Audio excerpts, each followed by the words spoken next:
Welcome to Like Mother, Like Murder. I am Rachel. And I'm Heather. We bring you the good, the badass, and the crime. This is Like Mother, Like Murder.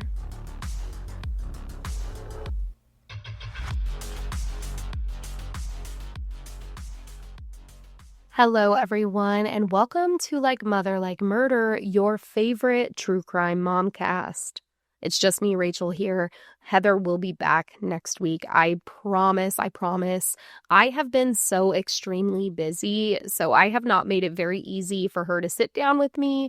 But today's episode is important, so we are getting it out. We did not want to miss a Tuesday. We never want to miss a Tuesday ever. But before that, a few housekeeping things that I hope you will all take a moment to really listen to.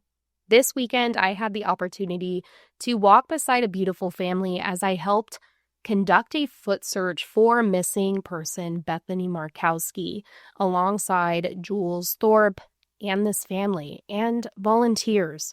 Bethany Markowski went missing March 2001, and Heather and I have been working as co-producers on season 2 of Missing in Hushtown, which is on Bethany Markowski.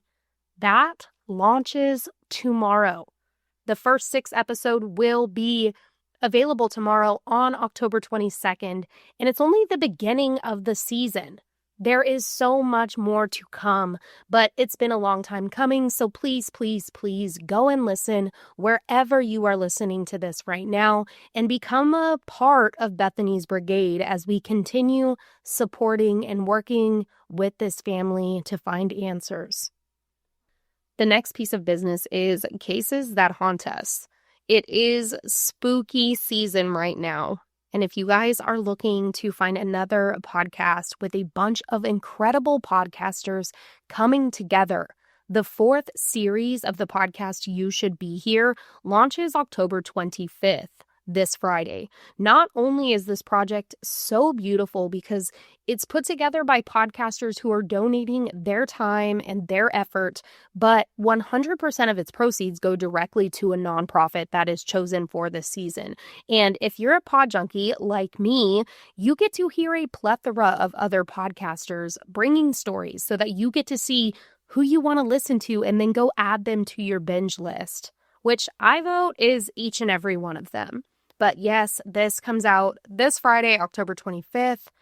Both Missing in Hushtown and Cases That Haunt Us will be in the show notes for easy access to go find, follow, and subscribe. That is it for housekeeping. So now we are going to be getting into today's episode. And I am going to be talking about Emma Baum, who has been missing now for over a year. October 10th was the 1-year anniversary of her disappearance, and I've been thinking about how there has been nothing new, nothing helpful in her case that I've been made aware of at least, and I wanted to bring all of the information here to our amazing listeners here at Like Mother, Like Murder, because I actually shared Emma's missing persons information when she was first reported missing on our TikTok, where I do little mini missing moment videos, and I did cover Emma on our missing persons segment over on Weird Java in the Morning. So in case you guys didn't know that, we do have a few other things that we work on and are a part of as well. And they're great ways to get even more from us, but especially find information on missing persons cases. But that's enough chit chat. Let's get into Emma Baum's story.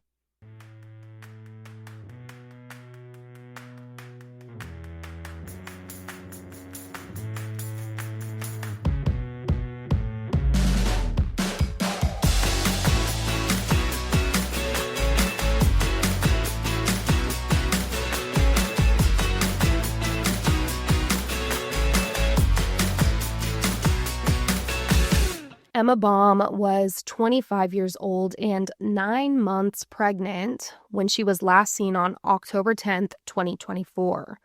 I am going to give the details of what we do know as of right now, and then I am going to be sharing some of what is alleged from stuff that has came out over the past year. So when it comes to her disappearance, Emma was last seen near the 2500 block of Connecticut Street in Gary, Indiana. She was there visiting her then boyfriend, or father of the child that Emma was pregnant with. The relationship status is unclear of where they really stood at the time of the disappearance, but either way, this is her last known location. Emma was a mother of 3 other children, so this child would be her 4th. A young mother described as a loving mother, a go-getter, and someone who would do anything for her children. Like I mentioned, Emma was dropped off to this residency, the residency of Antoine Butler, who was the father of the child that Emma was 9 months pregnant with, on October 10th. And she was dropped off by her family. And when her family and friends over the next few days were not able to get a hold of Emma, they grew extremely concerned. Emma lived in Portage, Indiana, which wasn't too far away, but when they dropped her off, she did not have a working cell phone. And that was one of the things that's talked about amongst the family members of Emma, is that she was supposedly going to go and get a new phone or add minutes to the phone that she did have when she was with her boyfriend when she was dropped off there. But it seems that that never happened because, like I mentioned, no one was able to get into contact with Emma, and she was also silent on all social media, which was unlike her. You see, her family has explained that Emma would use her phone off and on with the Wi-Fi and be able to access her social media accounts even when she couldn't make or take calls. So they were still in communication all the time, even when she didn't have minutes or a working phone in the manner that we usually know it as.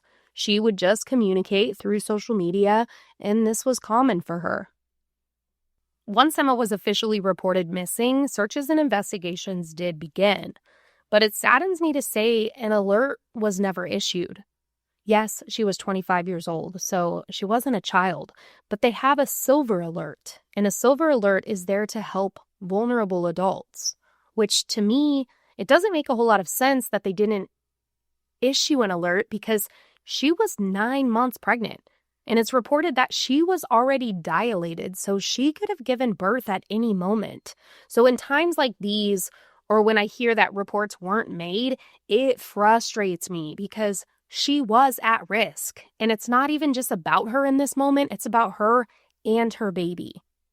And listen, like I mentioned at the beginning, October 10th was 1 year. It's been 1 year since Emma was last seen. So if Emma and her baby are alive today, her baby would be around 1 year old. Emma's family has been at the forefront of everything since Emma seemingly disappeared, planning their own searches, stopping cars to ask them if they've seen Emma. They put up flyers around town everywhere that they're able to. The information on Emma's disappearance is scarce. There's footage of her entering the home of Antoine, but there's no footage of her coming out. Antoine has been arrested, but not on any charges in relation to Emma's disappearance, and he has never been named a suspect or person of interest. When you're looking into Emma's disappearance, you can find that Antoine Butler, he does have a history of arrests and charges through the years, from a battery charge, being negligent to a dependent, possession of substances, and resisting arrest. And as always, everyone is innocent until proven guilty. Just because he has these on his record does not mean that he is guilty of anything having to do with Emma's disappearance. But I just hope that they are doing the most when looking into him and every other possibility. Law enforcement is conducting their search, and the family is trying to do anything and everything they can as well. Early in Emma's disappearance, her mother said this in an interview: "We're always going to look for her. I'm never going to stop looking for her. My whole family will never stop looking for you, Emma. We love you, Emma, and if you can hear us, there is nothing that you have done to make any of us stop loving you." There's a few different directions we can go when it comes to considering what could have happened, because as of right now, that's all we have. That's where we all are. There is no information that has led to anything further in any one-way direction. So we are stuck in this position of the unknown and seeking the truth of what happened to Emma. Did Emma run off? That to me is so hard to believe. Is it impossible? No. Does it happen? Yes, it does.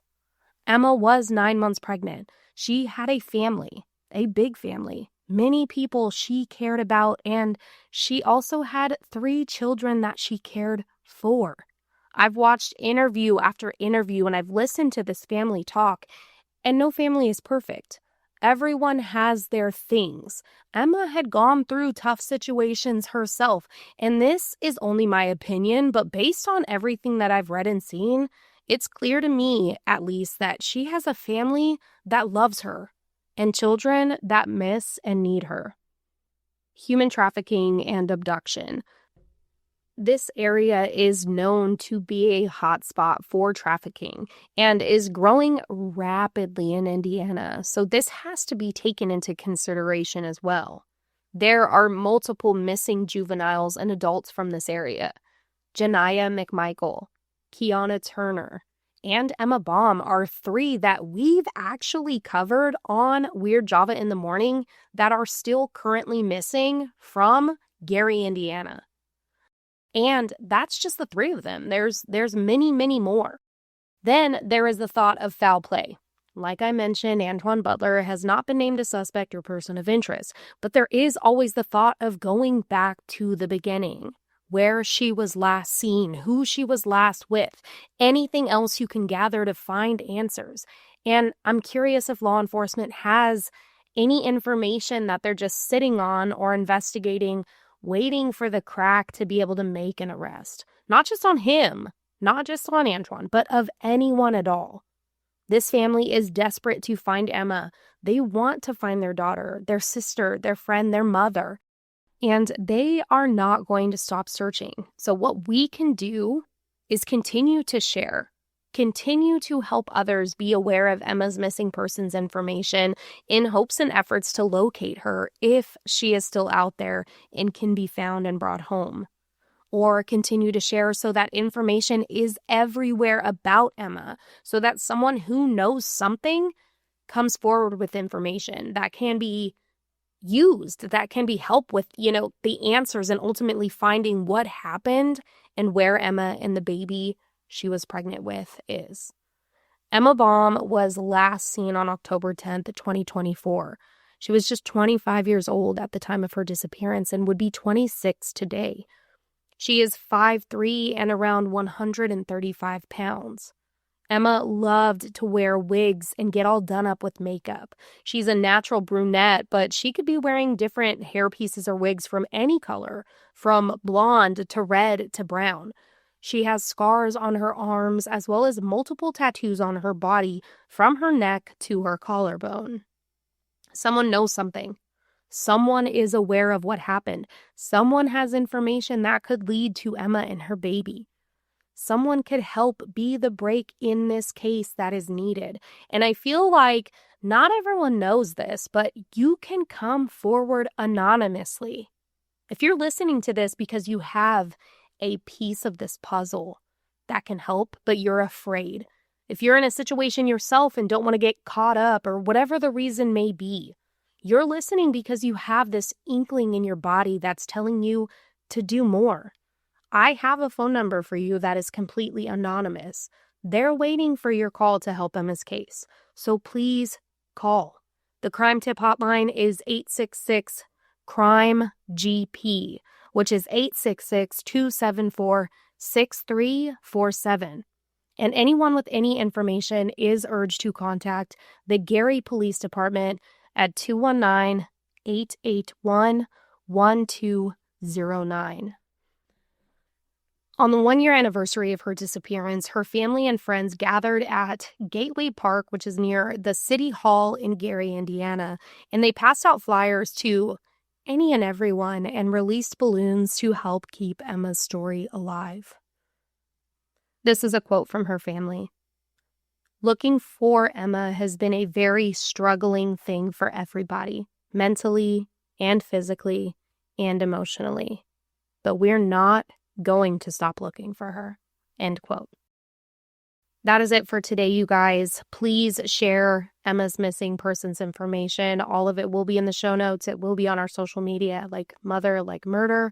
And go check out Cases That Haunt Us on the You Should Be Here podcast, as well as Missing in Hushtown. We would greatly appreciate it. Heather and I have been working on the You Should Be Here podcast for all 4 series, and now we are co-producing Missing in Hushtown, so we have put our time and our energy into these things, and we love that you're here listening, and we hope you guys would go check that out as well. All right, talk to you next week. Okay, love you. Bye.